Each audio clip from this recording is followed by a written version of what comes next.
It was all but obvious that Ukraine's neighboring countries would have some role or the other to play after Russia's invasion that began in February. While northern neighbor Belarus has sided with Russia, Kyiv's western neighbor of Moldova is now witnessing protests for its pro-European stance. Around 7,000 protesters took to the streets of Chișinău on Sunday, Moldova's capital city, for the sixth straight week, demanding President Maia Sandu's resignation.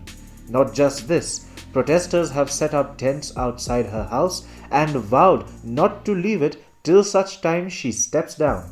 Let's find out more.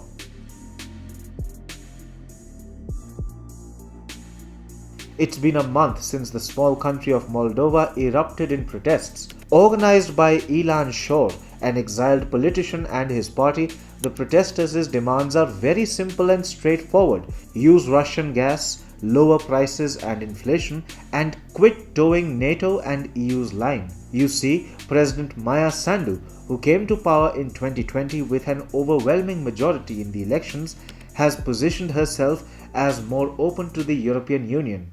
Condemning Vladimir Putin for the war in next-door neighbor Ukraine, she said last month, and I quote, "Russia's unjust war against Ukraine clearly shows us the price of freedom.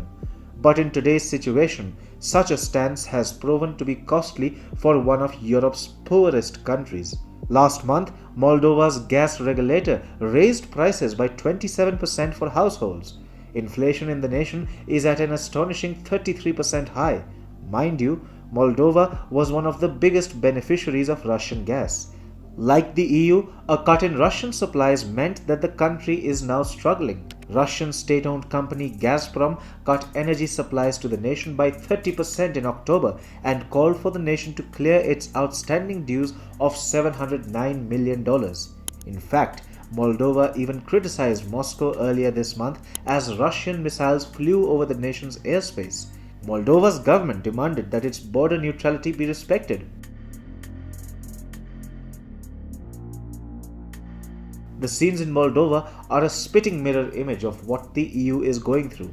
Intentions to boycott Moscow backfiring, plunging into an energy crisis, cost of living going through the roof, and then citizens taking to the streets demanding accountability from their political representatives.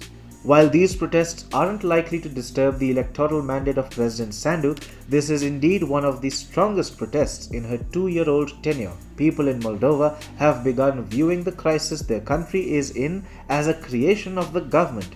This crisis, they argue, can be solved if good ties are maintained with Russia and the EU is not allowed to dictate Moldova's internal and foreign policies. The European Union, on its part, gave a candidate status to Moldova, but an actual membership continues to remain a distant dream. Additionally, the EU has also promised financial, military, and energy aid to the small nation.